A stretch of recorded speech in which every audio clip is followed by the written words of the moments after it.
Pozdravljeni, dragi otroci! Prijazno dobrodošli v YouTube kanalu Moj knjižni kotiček.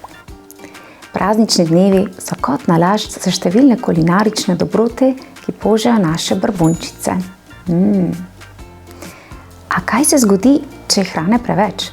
In če jo povrhu vsega še slabo prežvečimo?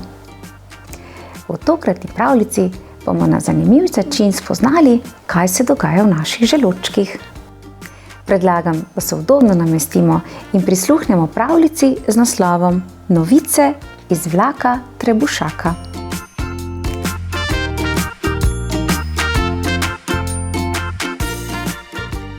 Tole, kar štorklja čez luže in kupe blata, je Julija. Vrača se iz vrtca domov. Ravno je premagala še eno lužo, ko je nekaj strašno zakrulilo o njenem trebuhu. Kdor je že kdaj hodil po kakem želodcu, ve, da je nalaz podoben železniški postaji. Ta postaja ima vse, kar mora imeti prava postaja. Med drugim tudi lično tablo, na kateri piše Zgornja Trebuša.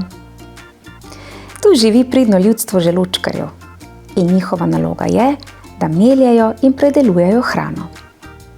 Ta trenutek nimajo kaj početi. Lenobno polegajo naokoli in stegujejo krake. Vlak stoji. Vse je mirno in zaspano. Tedajci pa tišino razpara tisti strašni krulež, ob katerem je Julija pomislila, da se je v trebuhu zredil sestradeni prašiček. A to ni bil prašiček. To je bil želodčkar, ki je od samega ljubega brezdelja zaspal in na ves glas zasmrčal. Medtem je Julija prišla domov. Na mizi jo je že čakalo slastno kosilo. Zadovoljno se je obliznila, zgrabila vilice in se z volčjo lakoto lotila pojedine. In že je iz požiralnika na železniško postajo Zgornja Trebuša prifrčala prva kepa hrane. Želodčkarji so se pri priči zbudili in prigomazeli iz svojih votlin. To so pridni delavci, da je malo takih, in nemudoma so se lotili dela.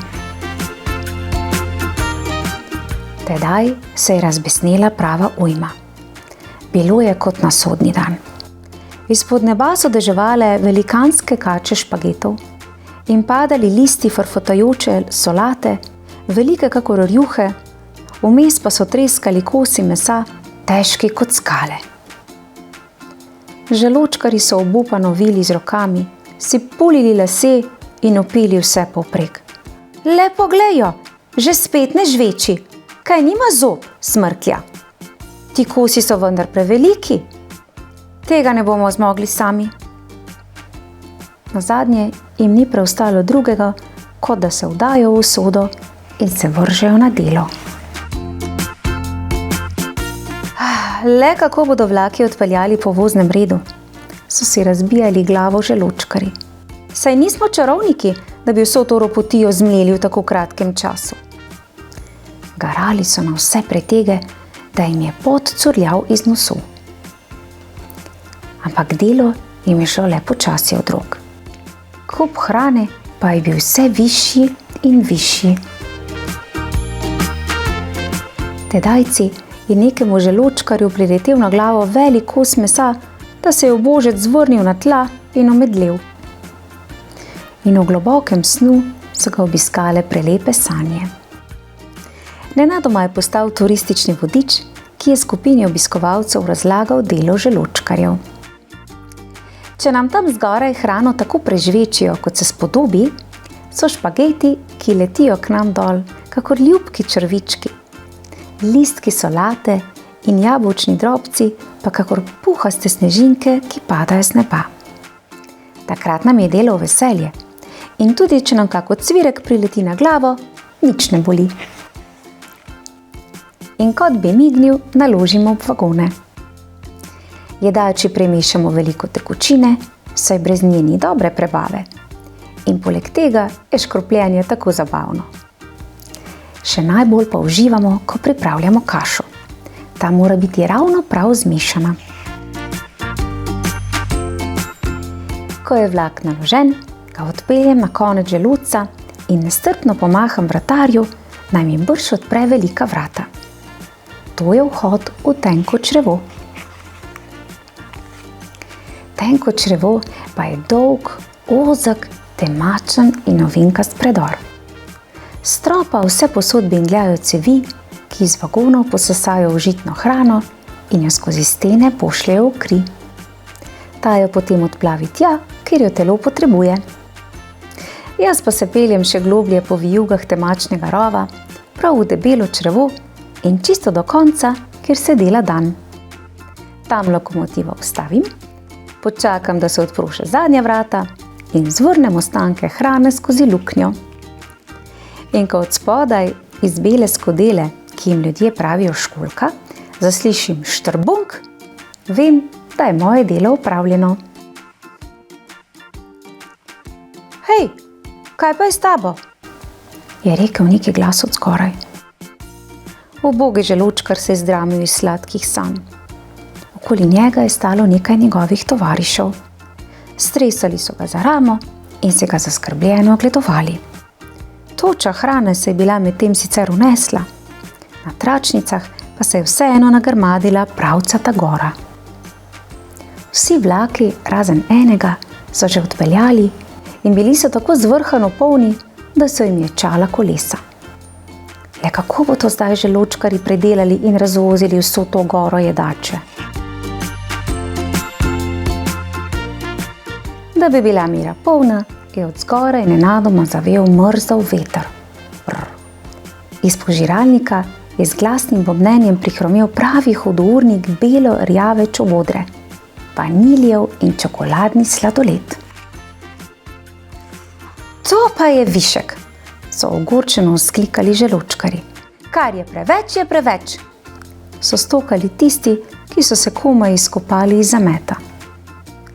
Zadnji vlak je stal ves zaledenel in nahoden na tirnicah. Iz dimnika mu je lezel vaniljev smrkelj.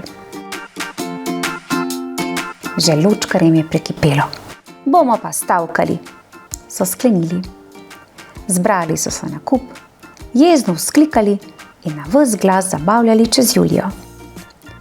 Da bi si dali duška, so s pestmi bobnali po stenah in togotno topotali po tleh. In od tega je Julijo začelo ščipati in zvijati po trebuhu. Postalo je zares slabo. Kako tudi ne, ko pa se je tako neusmiljeno napokala. Želodčkarji so bili že vsi trdi od mraza in bolj podobni sneženim možem, kakor samim sebi, ko se je led končno le začel taliti. Izpod neba jih je uškropil blagodejno topli dež. Prav tedaj je namreč Julija ležala v posteli in pila vroč čaj. Na trebuh pa si je poveznila termofor. Kar celo večnost je trajalo, preden so vlaki prisopihali nazaj na postajo. Želodčkarji so spet zavihali rokave. Pridno so vihteli vedra in zlivali vaniljevo brozgo na vagone. In gora je počasi kopnela. Nazadnje so ostale samo še lužice. Končno! In želodčkarji so si lahko oddahnili. Eni so se predali lenoharjenju, drugi pa igri in zabavi. Zdaj se je tudi Julija precej bolje počutila. Vstala je, se pretegnila in napravila nekaj koles po sobi. In želodčkarji so se vozili kakor po toboganu. In sploh niso več vedeli, kaj je zgoraj in kaj je spodaj. Joj, kako simpatična pravljica, kaj ne? Pravljica, ki na slikovit način naslika in nas poduči, kako je potrebno jesti, ne da bi trpinčili želodčkarje. Ja, še meni je bila všeč tale pravljica. Namreč vse premalokrat se zavedamo, kako pomembno je v miru pojesti hrano. In otroci, ko boste naslednjič sedli k zajtrku, kosilu ali večerji, se le umirite, vzemite si dovolj časa za hrano. Vaši želočkarji vam bodo zagotovo hvaležni.